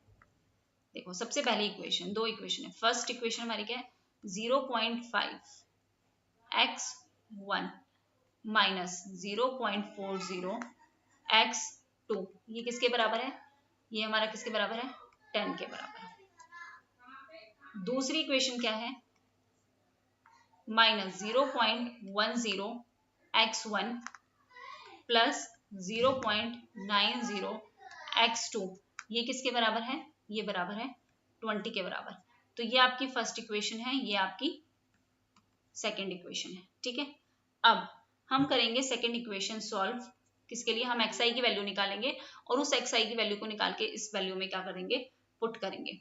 सो from second equation what we can see, इस क्वेश्चन को साथ के साथ लिख लेना, ठीक है, चाहे दोबारा देख लेना वीडियो। तो सेकेंड इक्वेशन हमारे पास क्या है, सेकेंड इक्वेशन हमारे पास है माइनस 0.10 x1 प्लस 0.90 x2 किसके बराबर है 20 के बराबर। इस इक्वेशन को सिंप्लीफाई करने के लिए हम क्या कर सकते हैं, पूरी इक्वेशन को मल्टीप्लाई कर सकते हैं किससे 10 से। पूरी इक्वेशन को आप 10 से मल्टीप्लाई कर दो ताकि ये डेसिमल हट जाए और क्वेश्चन हमारा आसान हो जाए। तो अगर मैंने पूरी इक्वेशन को 10 से मल्टीप्लाई किया तो ये कैंसिल, क्या बचा यहाँ पे सिर्फ माइनस x1 प्लस यहाँ पे क्या बचा 9x2 और यहाँ पे क्या बचा, इसको मल्टीप्लाई करके 200 आ गया। ठीक है, इसका मतलब अगर इस x1 की वैल्यू निकालनी है तो ये x1 हमने रखा, x1 को उधर ले गए तो क्या आ गया 9x² माइनस 200। x1 की वैल्यू आ गई 9x² माइनस 200। अब जो x1 की वैल्यू आई है उसको इस इक्वेशन में क्या कर दो, पुट कर दो। आसान है क्वेश्चन, एक दो बार देखोगे बिल्कुल आसानी से समझ में आ जाएगा। बिल्कुल मत घबराना कि अरे ये तो क्या हो गया, बहुत बड़ा क्वेश्चन है, बिल्कुल भी घबराने की जरूरत नहीं है, बहुत आसान है। ठीक है, बट एक बार इस चीज को आपको नोट करना पड़ेगा साथ के साथ, क्योंकि मैंने खुद ही सब फाइल में ये किया नहीं है, ये टर्म्स लिखी भी नहीं जाती आसानी से। तो अब इस x1 की इक्वेशन को हम फर्स्ट इक्वेशन में पुट करेंगे। तो पहले मैं फर्स्ट इक्वेशन लिख लेती हूँ। देखो फर्स्ट इक्वेशन मेरी क्या है 0.75 x1 minus 0.40 x2 is equal to 10। ये इक्वेशन है, इसमें मुझे x1 की वैल्यू पुट करनी है, वो क्या है nx² माइनस 200। तो हम पुट करते हैं। देखो 0.75 x1 की जगह मुझे क्या लिखना है nx² minus 200 minus 0.40 x² is equal to 10। लिख लिया, मल्टीप्लाई कर दो। 0.75 को 9x से मल्टीप्लाई करो तो कितना आ जाएगा 7 9 45 7 6 9 7 9 63 64 65। तो ये कितना आ गया 6.75 x² माइनस 0.75 को 200 से करो 75 to 150, तो ये कितना आ गया 150। माइनस 0.40 एक्स स्क्वायर किसके बराबर आ गया, 10 के। ये आ गया। अब सॉल्व कर दो, एक्स स्क्वायर में से एक्स स्क्वायर को माइनस किया तो कितना बचा, ये 6.75 में से 0.40 माइनस किया तो कितना बचा, 6.35 X square minus 150 is equal to 10। तो 6.35 X square is equal to 10, minus का 150 इधर जाके प्लस का हो जाएगा तो ये हो जाएगा 160। तो एक्स स्क्वायर की जो वैल्यू आ गई वो क्या आ गई, 160 अपॉन 6.35। ठीक है, और इसको अगर सॉल्व करोगे, पॉइंट हटाया ऊपर 100 मल्टीप्लाई करोगे तो ये आसपास आएगा 25.20 के। ठीक है, 25.20। अब हमें x2 पता चल गया कितना है, 25.20। अब इस x2 को हम पुट करें किसमें, आपकी सेकेंड इक्वेशन में पुट कर दो। ये जो आपकी थी इक्वेशन x2 की वैल्यू इसमें पुट कर दो तो क्या होगा, x1 क्या आ गई हमारी 25.20। तो x1 is equal to 9, x2 की वैल्यू क्या है 25.20 माइनस 200। इसमें हमने पुट किया तो हमारा क्या आंसर आ जाएगा, इसको मल्टीप्लाई कर देंगे, 9 टू 18, 45, 9 टू 18, ये क्या 226.8 माइनस 200, तो ये अप्रॉक्स आ गया आपकी वैल्यू 26.8। ठीक है, 25.20 26.8 मतलब यहीं से 26.77 अप्रोक्स वैल्यू, एक भी वैल्यू आ गई तो आंसर आ जाएगा। ऑप्शन 3 हमारा क्या है, बिल्कुल सही है। देखो दोबारा समझा देती हूँ एक बार शॉर्ट में। हमें सिर्फ और सिर्फ क्वेश्चन में हमें इनपुट आउटपुट मैट्रिक्स दे रखा है, हमें डी दे रखा है, हमें सिर्फ आउटपुट लेवल कैलकुलेट करना है। तो उसके लिए हमें सिर्फ ये पता होना चाहिए x is equal to A X plus D. अब x की वैल्यू को एक साइड लेके आओगे, x की value i minus A, identity matrix में से a की वैल्यू माइनस करो। आइडेंटिटी मैट्रिक्स कैसे होगी, अगर आपका 3x3 वाला फॉर्मूला है तो 1 2 3 तीनों साइड डायगोनल लिखा, बची हुई टर्म्स में क्या लिखा, 0 लिखा और क्वेश्चन कर लिया। ठीक है, उसको सॉल्व कर लिया। अब हमारी यहाँ पे 2x2 मैट्रिक्स थी तो हमने इसलिए आइडेंटिटी मैट्रिक्स में क्या लिखा, ये लिखा, उसमें a की वैल्यू को पुट किया और ऑप्शन निकाल लिया। ठीक है, ध्यान से समझ लेना, दोबारा एक बार कर लेना, आ जाएगा। Now moving to our next question, which of the following statement is true concerning the optimum solution of linear programming problem with two decision variable? Two decision variable है, कौन सी स्टेटमेंट हमारी सही है, एलपीपी की। There is always a unique solution to the problem, हमेशा एक unique solution मिलेगा आपको अपनी प्रॉब्लम का। दूसरा ऑप्शन क्या है, the optimum solution is neither an extreme point or on the line connecting two extreme point, और the all resources must be used up by an optimal solution, और the optimal solution may be an interior point of the set of feasible solution. यहाँ पे feasible आएगा। देखो हमें क्या पूछना है, हमें क्या पूछा गया है, ऑप्टिमल सॉल्यूशन हमारे क्या होंगे विद टू डिसीजन वेरिएबल। देखो इस केस में सबसे पहले अगर हम बात करें, there is always an unique solution, जरूरी तो नहीं है ऑप्टिमम सॉल्यूशन, जरूरी नहीं है कि हमेशा यूनिक हो। यूनिक तो सिर्फ तब होगा जब वो पैरेलल जाएंगे, जो अभी एग्जाम ऊपर डायग्राम बना के दिखाया था, ये बीच के ये सारे मैनी सॉल्यूशंस आपको दे रहे हैं। सो जरूरी नहीं है यूनिक हो। All resources must be used up, ये भी जरूरी नहीं है। कुछ कंस्ट्रेंट है जो बाइंडिंग भी नहीं होंगे, मतलब हमें जरूरत भी नहीं है कि सारे रिसोर्सेज को यूज कर लें तभी हम ऑप्टिमल सॉल्यूशन पे जाएंगे, तो ये भी गलत है, ये भी गलत है। फोर्थ ऑप्शन क्या है हमारा, optimal solution may be an interior point of side feasible. LPP में ऑप्टिमल सॉल्यूशन जरूरी नहीं है हमेशा इंटीरियर हो, वो बाहर वाले पॉइंट्स भी हो सकते हैं। जैसे मैंने आपको क्वेश्चन में बताया था, जब हम यहाँ से कट कर रहे थे इसको तो ये वाले पॉइंट भी थे, ये वाला भी था, है ना, अभी हमने डायग्राम बनाया था, देखा होगा उसमें। सो ऑप्शन सेकंड हमारा सही होगा कि optimum solution is either extreme point or on the line connecting two extreme points. या तो एक्सट्रीम पॉइंट पे हमारा सॉल्यूशन हो सकता है, या फिर जो दो लाइन उन्हें कनेक्ट कर रही हैं उस पे भी हमारा सॉल्यूशन जो है वो हो सकता है। तो ऑप्शन 2 हमारा क्या है, बिल्कुल सही है। Now moving to our next question number 145 पे चलेंगे। ये क्वेश्चन तो हमने अभी कल परसों भी किया था, इसका ऑप्शन भी गलत आ रहा था। हमें पेपर में, फाइनल पेपर में हमने पता है बॉर्डन हेसियन मैट्रिक्स में मैक्सिमम की कंडीशन क्या थी? मैक्सिमम की कंडीशन थी H2, मैक्सिमम के केस में सबसे पहले ग्रेटर देन 0 और फिर H3 जो होगा वो आपका होगा लेस देन 0, और मिनिमम के केस में क्या था? H2 बॉर्डन हेसियन मैट्रिक्स दोनों ही क्या होंगे? लेस देन 0 होंगे। ठीक है, तो H2 greater than 0, H greater than less than, option B सही है। और लेस देन मिनिमम के लिए लेस देन ऑप्शन ई सही है।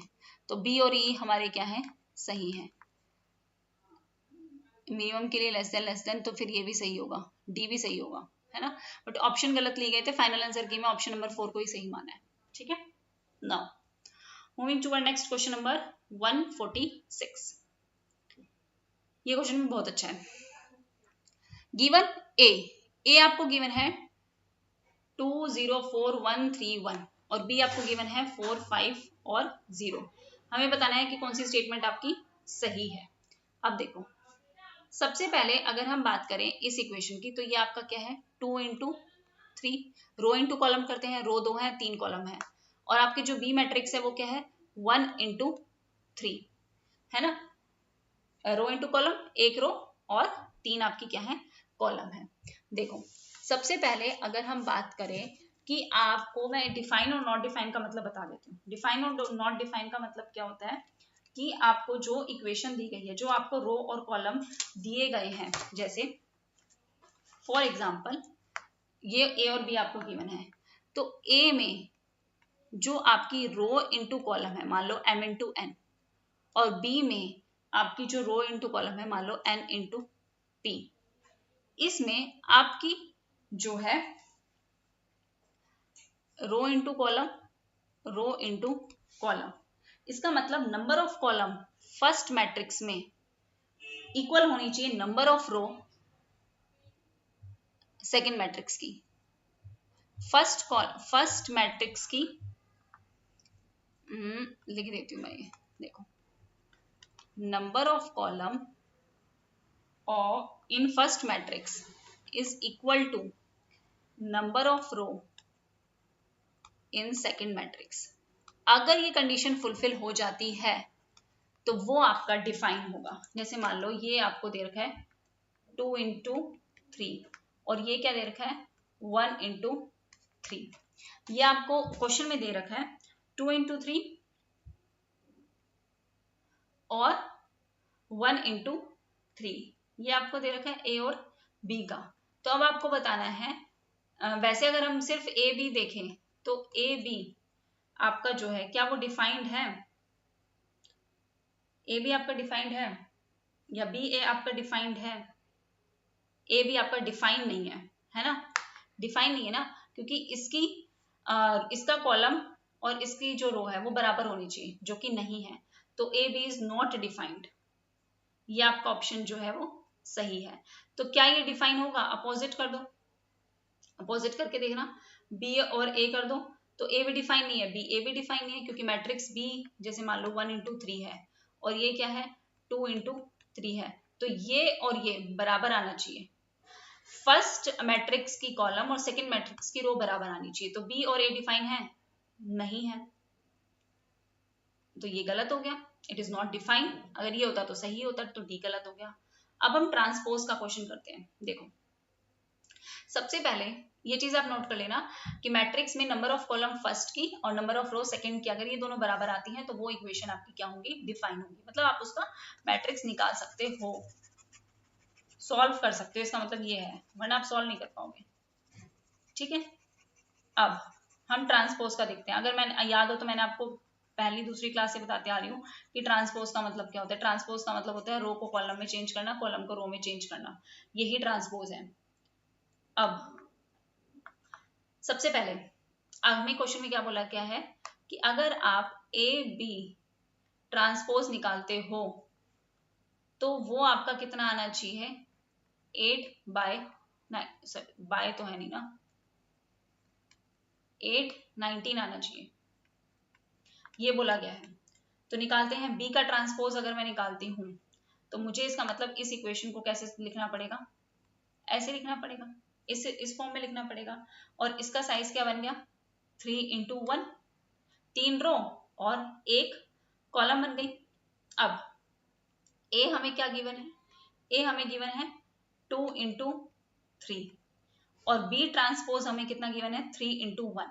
तो मैंने क्या बोला था, ये रो है ये कॉलम है, ये रो है ये कॉलम है।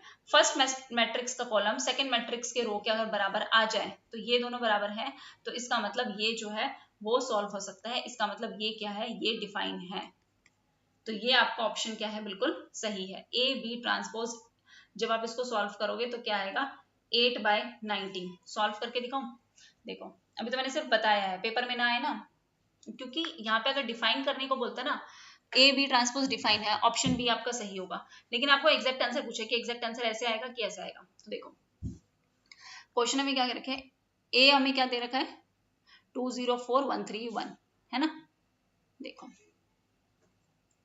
ए हमें दे रखा है 204131 और बी को जब हमने ट्रांसपोज किया तो वो कितना आ गया 4 5 और 0। इसको सॉल्व करेंगे। सॉल्व कैसे करेंगे, पहले 2 को 4 से मल्टीप्लाई किया, 2 4 जा 8 प्लस 0 को किससे मल्टीप्लाई किया 5 से, 0 5 जा 0 प्लस फिर 4 को किससे मल्टीप्लाई किया 0 से। देखो पहले इसको इस तीनों से डिवाइड करना है, 2 को 4 से किया, 0 को 5 से किया, 4 को 0 से किया, ठीक है। तो क्या आ गया, 4 को 0 से किया तो आ गया 0 हो गया।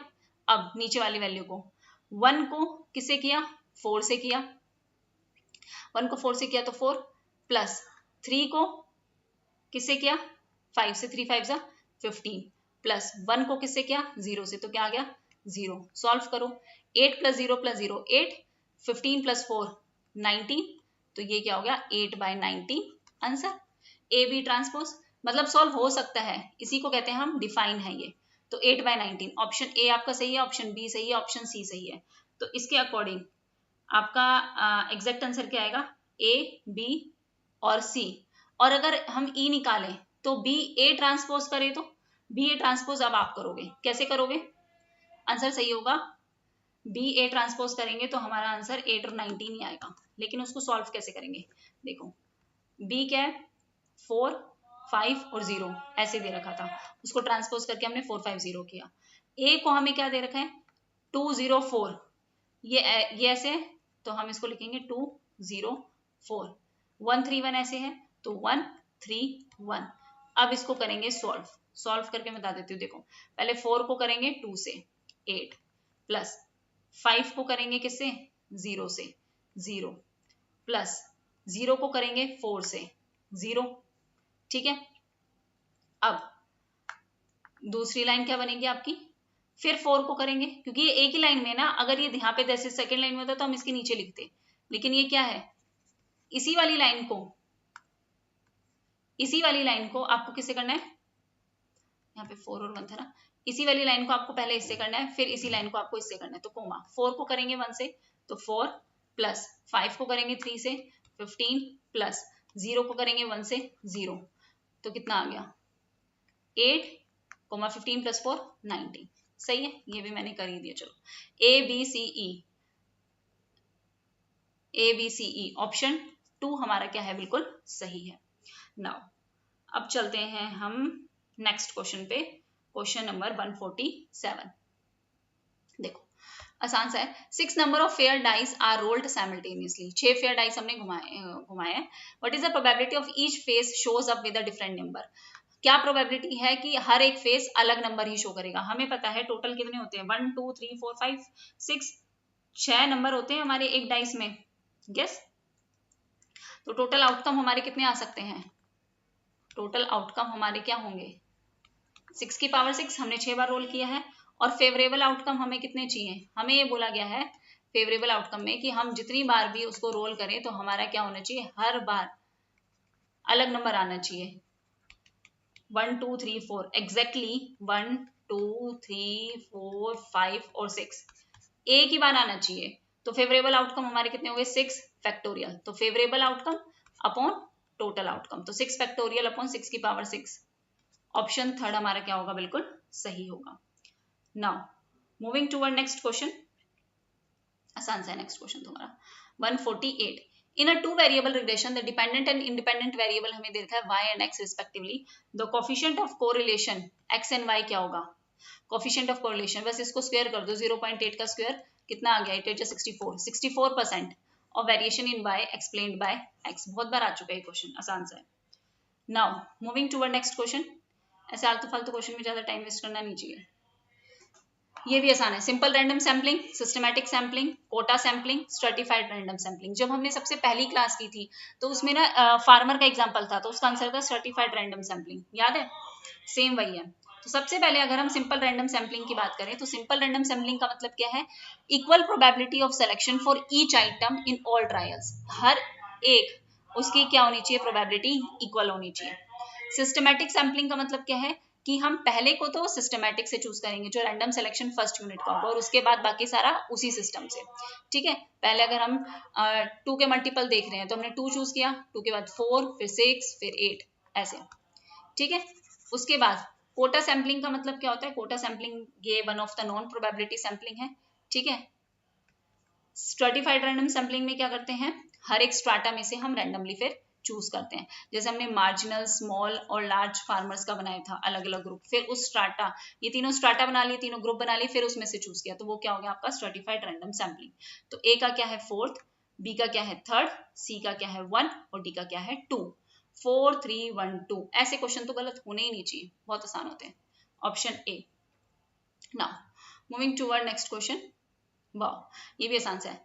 Type 2 error, mean is greater than mode, homogeneous population. अगर होमोजीनियस पॉपुलेशन है, टाइम रिवर्सल टेस्ट.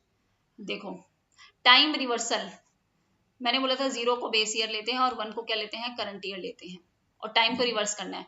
तो अगर हम पहले 0 1 कर रहे हैं तो उसको मल्टीप्लाई करेंगे 1 0 से. आसान सा हो गया. फर्स्ट का क्या होगा? टाइम रिवर्सल टेस्ट, डी का फर्स्ट होगा. अगर मीन ग्रेटर देन है मोड से, तो mean is greater than mode is greater than median. Sorry, सब में मैंने mm लिख दिया, लेकिन mean is greater than mode is greater than median. तो ये क्या है? Positively skewed distribution. Homogeneous population है तो हम सिंपल रैंडम सैम्पलिंग करेंगे. हेट्रोजीनियस है तो हम स्ट्रेटिफाइड करेंगे, पहले ग्रुप में डिवाइड करेंगे फिर सॉल्व करेंगे. टाइप 2 एरर का मतलब क्या होता है? Not rejecting H naught, null hypothesis when H naught is not true. H naught सही नहीं है तो हम रिजेक्ट नहीं करेंगे. तो ये नहीं करते तो वो क्या बन जाती है आपकी? Type 2 error. कि सही नहीं भी है तब भी आपने उसे रिजेक्ट नहीं किया, मतलब आपने उसे क्या कर लिया? एक्सेप्ट कर लिया, है ना. Now moving toward next question. Question number 151 देखते हैं आज का. Arrange the following event in increasing order of their probability of happening. Probability निकालनी और फिर उसे अरेंज करना है किसमें? इंक्रीजिंग ऑर्डर में. ठीक है. मतलब सबसे पहले बड़ा, फिर छोटा, फिर छोटा. सबसे पहले probability of getting 2 heads in simultaneous toss of 2 coins. हमने 2 कॉइन टॉस किए तो क्या प्रोबेबिलिटी है? Head head, head tail, tail head और टेल टेल. ठीक है. 4 आउटकम हमारे निकलेंगे. और क्या बोला है? Probability of getting 2 head. 2 head आने की क्या है प्रोबेबिलिटी? 1/4. 1/4 का मतलब क्या है? 0.25. तो इसका आंसर क्या आ गया? 0.25 आ गया. ठीक है. Second, probability of getting a queen from a single draw of A card from a well shuffled pack. कितनी क्वीन होती है? 4 रोज की एक एक क्वीन होती है, तो 4. टोटल कार्ड कितने होते हैं? 52. तो 4/52, मुझे 4 3 से 12, 1/13. 1/13 क्या आएगा? 0.076. ठीक है. 0.0076. अब probability of getting a white ball from a bag containing 3 white and 7 black ball. Total ball कितनी है हमारे पास? टोटल आउटकम कितने हैं? 7 और 3 10. हमें क्या चाहिए? Probability of getting a white ball. White ball कितनी है? 3. तो 3/10. 3/10 क्या होगा? 0.3. लिख दिया 0.3. अब probability of getting an even number from a single roll of fair dice. आपने डाइस रोल किया और आपको इवन नंबर चाहिए, तो 1 2 3 4 5 6. तो उसमें से इवन नंबर क्या है? 2 4 और 6. तो 3 हमारे आउटकम निकलेंगे.